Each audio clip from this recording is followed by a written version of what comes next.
10 years ago, if you told anyone that AMD would be worth more than Intel, they'd laugh you out of the room. Intel was the undisputed king of processors, controlling 90% of the desktop market, while AMD was basically on life support. Today, AMD's market cap is literally double Intel's. This is the story of the most spectacular rise and fall in tech history. Picture this. It's 2015. Intel is sitting pretty with a $55 billion revenue stream, while AMD is scraping by with just $4 billion and losing money every single year. Intel had everything: the best manufacturing, the fastest chips, and essentially no competition. They got so comfortable that they started recycling the same processor designs year after year, barely improving performance while keeping prices sky high. But here's where it gets interesting. While Intel was counting their money, AMD hired a new CEO named Lisa Su who had a crazy idea. What if they threw out their entire processor design and started from scratch? What if they stopped trying to manufacture their own chips and partnered with the best foundry in the world? Everyone thought she was nuts. Then came 2017.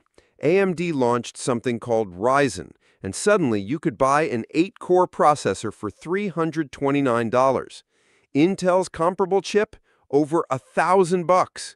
But AMD wasn't just competing on price. Their new Zen architecture delivered a mind-blowing 52% improvement in performance per clock cycle. That's like your car suddenly getting 50% faster overnight. Meanwhile, Intel hit a wall. They promised their new 10-nanometer chips would arrive in 2016.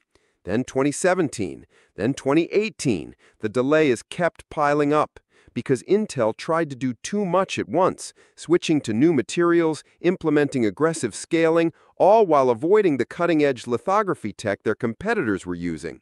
By the time they admitted their 7-nanometer process would also be delayed, it was 2020, and AMD had already been shipping 7-nanometer chips for a year. The market share numbers tell a whole story. AMD went from barely 10% of the desktop market to nearly 30% by 2024. In the server market, where companies are super conservative about switching, AMD grabbed 24% share and an incredible 34% of the revenue. That means they're not just selling more chips, they're selling the expensive ones. What really sealed Intel's fate was their chiplet strategy. Instead of making one giant chip that's expensive and hard to manufacture, AMD split their processors into smaller pieces. Think of it like building with Lego blocks instead of carving from a single piece of marble. This left them pack 16 cores into consumer chips, while Intel was stuck at 8. When Intel finally caught up with core counts, AMD had moved on to stacking cache memory in 3D, making their gaming performance untouchable. Intel's financial freefall has been brutal to watch. They went from $21 billion in profit to posting losses. Their stock price dropped to $19, near its lowest point in decades. Their CEO, Pat Gelsinger, was basically forced out after the board decided his turnaround plan wasn't working fast enough. But here's the craziest part. Intel spends $16 billion a year on research and development. AMD spends less than $6 billion. Yet AMD keeps delivering better products. It's not about how much money you throw at the problem, it's about how you use it. The partnership with TSMC gave AMD superpowers. While Intel struggled in their own factories, AMD could instantly access the world's most advanced manufacturing. They just became the first company to tape out a chip on TSMC's 2-nanometer process. Intel, they're now validating their designs at TSMC's Arizona facility because they can't keep up on their own. Even Apple jumped ship. After 15 years of using Intel chips and Macs, they said, "We're done," and started making their own processors. When your biggest prestige customer walks away, you know something is seriously wrong. For us regular people buying computers, this competition has been amazing. Processor performance has absolutely exploded. You can now get 16 cores in a regular desktop chip. Gaming performance keeps getting better. Prices are more competitive than they've been in years. The winner of this battle isn't really AMD or Intel, it's everyone who buys a computer.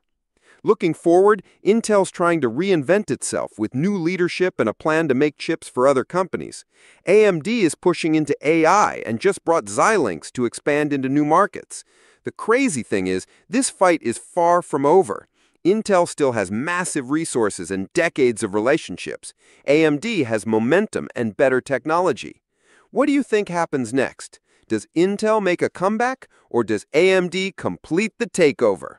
The semiconductor industry just proved that no company is too big to fail and no underdog is too small to win. In tech, standing still means falling behind. AMD bet everything on innovation and won. Intel got comfortable and paid the price. That's a lesson worth remembering, whether you're running a tech company or just trying to stay relevant in your own career.